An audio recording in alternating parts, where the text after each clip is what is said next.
Hi guys, இன்றைக்கி இந்த வீடியோவில் எதை பற்றி பார்க்க போனால் நாட்டுக்கோழி பண்ணை முறையில் வளர்க்குறவங்களுக்கும் வெளிமேச்சலில் வளர்க்குறவங்களுக்கும் மழைக்காலங்களில் என்னென்ன நோய் வரும், அதை எவ்வாறு சரி செய்வது, அதற்கு என்னென்ன மருந்துகள் தேவை, அதை பற்றி தான் இந்த வீடியோவில் முழுமையாக பார்க்க போகிறோம்.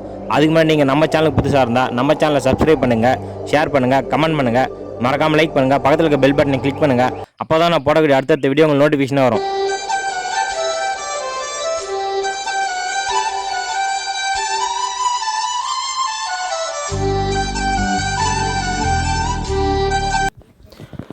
மழை நேரத்தில் நாட்டுக்கோழி எப்படி பராமரிக்கணும், அதுக்கு என்னென்ன நோய் வரும்ன்ற அடிப்படை தகவல் மட்டும் இந்த வீடியோவில் பார்க்கலாம்.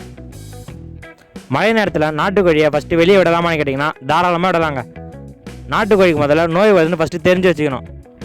ஒரு கோழிக்கு எப்படி நோய் வருதுன்னு பார்த்தீங்கன்னா, ஃபஸ்ட்டு இடமைப்பு, தீவனம், தண்ணீர், அடுத்து பார்த்திங்கன்னா நம்ம கொடுக்கக்கூடிய தடுப்பு மருந்துகள். இடமைப்பு அப்படின்னு என்னென்னு பார்த்தீங்கன்னா, நம்ம பண்ணையை சுற்றி ஃபஸ்ட்டு தண்ணி தேங்கக்கூடாதுங்க. அப்படி தண்ணி தேங்கிச்சுன்னா வடிகால் வசதி நீர் மூலமாக அந்த தண்ணியை வந்து ஃபஸ்ட்டு வெளியே தின்னணும். அப்படி பண்ணையில் தண்ணி தேங்கிச்சுன்னா அந்த தண்ணியில் கோழியை வெளிமேச்சலில் விடும்போது அந்த தண்ணியை குடிக்கிறதுனால நோய் வர ஆரம்பிச்சிடும். ரெண்டாவது தீவனம். தீவனம் என்னன்னு பார்த்தீங்கன்னா, நம்ம பண்ணை முறையில் வளர்த்தாலோ இல்லை வெளிமேச்சலில் வளர்த்தாலோ தீவனம் வந்து பார்த்திங்கன்னா கடையில் வாங்கி கொடுக்குறோம். அப்படி கடையில் வாங்கும்போது மழை காலங்களில் வந்து பார்த்திங்கன்னா மேலே இருக்கிற தீவனத்தை தான் நம்ம வாங்கணும், அடியில் இருக்கிற தீவனத்தை தான் வாங்கக்கூடாது. காரணம் என்னென்னு பார்த்தீங்கன்னா, அடியில் இருக்கிற தீவனம் பூர்ணம் பூத்து இருக்கும், பூஞ்சைகள் அதிகமாக இருக்கும். அதை கோழி சாப்பிட்றதுனால கோழிக்கு இன்ஃபெக்ஷன் அதிகமாகும், நோய் வரத்துக்கு அதிக வாய்ப்பு உள்ளது. மூணாவது வந்து பார்த்திங்கன்னா தண்ணீர். நம்ம மழைக்காலங்களில் கோழிக்கோ இல்லை கோழி குஞ்சுக்கோ எது மாதிரி தண்ணி குடிக்கணும்னு பார்த்தீங்கன்னா, ஏதாவது ஒரு ஆங்கில மருந்தோ இல்லை இயற்கை முறையில் உங்களுக்கு தெரிஞ்ச ஒரு மெடிசனை கலந்து அது மூலயமா தண்ணி வைக்கணுங்க. அதிக அளவுக்கு வந்து பார்த்திங்கன்னா மழை தண்ணியை குடிக்கிறது அவாய்ட் பண்ணணும் வெளிமேச்சலில் விடும்போது. அப்படி பண்ண முறையில் வளர்த்திங்கன்னா கொஞ்சம் மிதமான சுட தண்ணி வந்து கோழிக்கு கொடுக்கலாம். அதில் வந்து பார்த்தீங்கன்னா குளுக்கோஸ் பவுடர் கலந்து கொடுக்கலாம், டெட்ராக்சின் இந்தமாரி பவுடர்லாம்.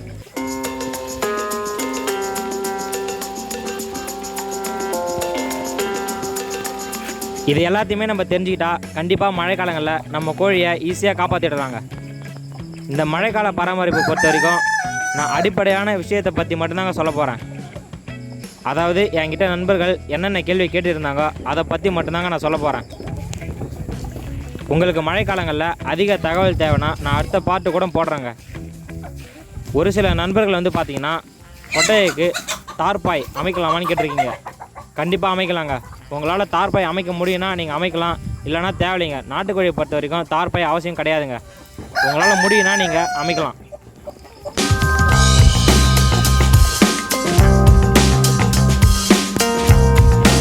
தார்பாய் நீங்கள் கட்டினீங்கன்னா மறுநாள் காலையில் அந்த தார்பாயை வந்து பார்த்தீங்கன்னா ஒன்று மேலே தூக்கி விட்டுறணும், அப்படி இல்லை அந்த தார்பாய் கீழே இறக்கி விட்டுருணுங்க. காரணம் என்னென்னு பார்த்தீங்கன்னா, நாட்டுக்கோழிக்கு சூரிய ஒளி மிகவும் அவசியங்க. நாட்டுக்கோழிக்கு சூரிய ஒளி படுறதால மட்டும்தான் கோழி வந்து நல்லா ஆரோக்கியமாக இருக்கும், நல்லா வளர்ச்சி இருக்கும். அடுத்து வந்து பார்த்தீங்கன்னா பண்ணைக்கு வந்து பார்த்தீங்கன்னா தெளிப்பான் கரைசல் தெளிக்கலாங்க.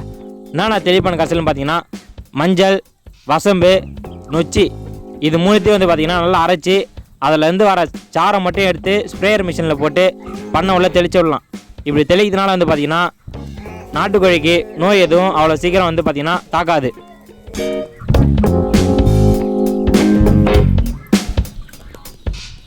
இப்போ வந்து பார்த்திங்கன்னா இதுக்கு மேலேயே நிறைய இருக்குங்க. உங்கள் பகுதியில் எதை பயன்படுத்தினா கரெக்டாக இருக்குமோ அதை வந்து நீங்கள் பயன்படுத்தலாம். அந்த முறையை வந்து பார்த்திங்கன்னா நீங்கள் கையாளலாம். உங்களுக்கு எந்தெந்த மெத்தட்லாம் தெரியுமோ அது எல்லாத்தையுமே நீங்கள் பயன்படுத்தி உங்கள் பண்ணையை வந்து பார்த்திங்கன்னா நாட்டுக்கோழிக்கு கிருமி வராமல் வந்து பார்த்திங்கன்னா நம்ம வந்து பாதுகாக்கலாங்க. அதே மாதிரி வந்து பார்த்திங்கன்னா நாட்டுக்கோழி வந்து வெளிமேச்சலில் விடுறவங்க மழை நேரத்தில் வெளிமேச்சலில் விட்டிங்கன்னா கோழி வந்து பார்த்திங்கன்னா நனையத்துக்கு தாங்க பார்க்கும். அது மழை பெய்யுதுன்னு வந்து நம்ம கொட்டைகளை வந்து தங்காதுங்க. காரணம் என்னென்னு பார்த்தீங்கன்னா, அதுக்கு வந்து நாட்டுக்கோழிக்கு மழையில் நனையத்து ரொம்ப பிடிக்குங்க. இப்போ ஒரு கோழி வந்து பார்த்திங்கன்னா ஃபுல்லாக நனைஞ்செடுத்து அப்படின்னு பார்த்தீங்கன்னா அந்த கோழி வந்து பார்த்திங்கன்னா நாயோ இல்லை நரியோ வந்து பிடிக்கிறதுக்கு தாங்க பார்க்கும் மழை நேரத்தில். காரணம் என்னென்னு பார்த்தீங்கன்னா, அது ஃபுல்லாக நனைஞ்சதால் அதோட ரெக்கையை தூக்கி அதால் பறந்து போக முடியாது. அதனால் வந்து பார்த்திங்கன்னா நாய் இல்லை நரி வந்து பார்த்திங்கன்னா கோழியை தாக்கிறதுக்கு அதிக வாய்ப்பு இருக்குங்க. இந்த தவறை வந்து செய்யாதீங்க. மழை பெய்யுதுன்னா நீங்கள் வந்து பார்த்திங்கன்னா அந்த நேரத்தில் ஒரு பண்ணையில் வந்து ஒரு ஆள் காவலுக்கு இருக்கலாங்க வெளிமேச்சல் விடும்போது. ஏன்னா கால்நடைகள் வந்து பார்த்திங்கன்னா கோழி வந்து தாக்கிறதுக்கு கரெக்டாக இருக்கும். அந்த நேரத்தில் மழை நேரத்தில் கோழி நனைஞ்சிடுச்சுன்னா அந்த கோழி வந்து ஈஸியாக தாக்கும்போது அதால் வந்து பறந்து போக முடியாது.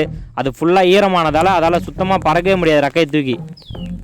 அதில் வந்து நீங்கள் ஃபஸ்ட்டு தவிர்க்கணுங்க.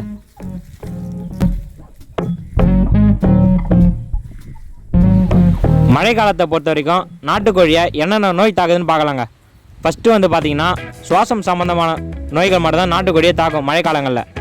என்னென்ன நோயின்னு பார்த்தீங்கன்னா சளி, குறைசா, அம்மை, வெள்ளை காய்ச்சல், பச்சை காய்ச்சல், ரத்த காய்ச்சல் தாங்க. இந்த 6 நோய் வந்த உடனே நாட்டுக்கோழியை உடனே விட்டு போகிறது இல்லைங்க. நம்ம என்ன தான் மருத்துவ முறையை கையாளினாலும், இயற்கை முறையோ இல்லை அல்லது ஆங்கில மருத்துவ முறை எந்த முறையை கையாளினாலும் சரி 15லேருந்து 20 நாள் ஆகுதுங்க. அது அதிகபட்சமாக கோழியை விட்டு நோய் போகிறதுக்கு. இப்போ வந்து பார்த்தீங்கன்னா ஃபஸ்ட்டு நாட்டுக்கோழிக்கு சளி எப்படி வருதுன்னு பார்த்தீங்கன்னா சுற்றுச்சூழல் வந்து ஃபஸ்ட்டு வந்து பார்த்தீங்கன்னா கிளைமேட் சேஞ்சு தாங்க. வெயில் அடிக்கும், டக்குன்னு பார்த்தா மழை பெய்யும். இந்த கிளைமேட் மாறுறதுனால தான் வந்து பார்த்தீங்கன்னா ஃபஸ்ட்டு கோழிக்கு நோய் தாக்க ஆரம்பிக்குது. சளி, அந்த சளி பிடிக்கும்போது பார்த்தீங்கன்னா கோழிக்கு மூக்கு கிட்ட ஒரு கட்டி மாரி சின்னதாக கிளம்புங்க. இந்த இது மாதிரி தான் கிளம்பும் கட்டி. அதுக்கடுத்து வந்து பார்த்தீங்கன்னா கோழி வந்து கொஞ்சம் தீவிரமாக வந்து அந்த நோய் முத்தும் போது பார்த்தீங்கன்னா நம்ம கவனிக்காமல் விட்டோம் அப்படின்னு பார்த்தீங்கன்னா அதுக்கடுத்து வந்து பார்த்தீங்கன்னா கோழி குறுகி நின்றும். இதுமாரி தான் குறுகி நிற்கும். அதை வந்து ரக்கையை கீழே தொங்க போட்டுரும், தீவனம் எதுவும் எடுத்துக்காது, அந்த கோழியோட தலையும் உள்ளே போயிடும். இதுமாரி குறுகி நிற்கிறதாங்க. அதுக்கடுத்து வந்து பார்த்தீங்கன்னா கோழிக்கு அம்மை எப்படி வருதுன்னு பார்த்தீங்கன்னா கோழிக்கு வந்து அதோட முகத்தில் வந்து பார்த்தீங்கன்னா கொஞ்சம் கட்டி புண்ணு வந்த மாதிரி இருங்க. அதான் அம்மை நோய். ஏன்னா நிறைய பேர் கோழிக்கு புண்ணு வந்துச்சு, கோழி கொத்திருச்சு ஒன்றோட ஒன்று அப்படின்னு தெரியத்தில்லை நிறைய பேருக்கு. அது அம்மைன்றது இதுமாரி தாங்க இருக்கும் அம்மை நோய் கோழிக்கு. அதுக்கடுத்து வந்து பார்த்தீங்கன்னா வெள்ளை காய்ச்சல் எப்படி இருக்குன்னு பார்த்தீங்கன்னா நம்ம கோழி போகிற அந்த எச்சத்தை வந்து பார்த்தீங்கன்னா அது சளியும் வெள்ளையும் கலந்த மாதிரி இருக்குங்க. அதுக்கடுத்து வந்து பார்த்தீங்கன்னா பச்சை காய்ச்சல், அதுவும் இது மாதிரி தாங்க இருக்கும் பச்சை காய்ச்சல். அதுக்கடுத்து வந்து பார்த்தீங்கன்னா ரத்த காய்ச்சல் வந்து பார்த்தீங்கன்னா கோழிக்கு அதிக அளவு வர்றதில்லை, இளம் கோழி குஞ்சுக்கு தாங்க வருது. அதை வந்து பார்த்தீங்கன்னா ஒரு 20லேருந்து 30-45 நாள் வளரக்கூடிய அந்த கோழி குஞ்சு தான் வந்து பார்த்தீங்கன்னா ரத்த காய்ச்சல் தாக்குது. அந்த ரத்த காய்ச்சலும் இது மாதிரி தான் இருக்கும்.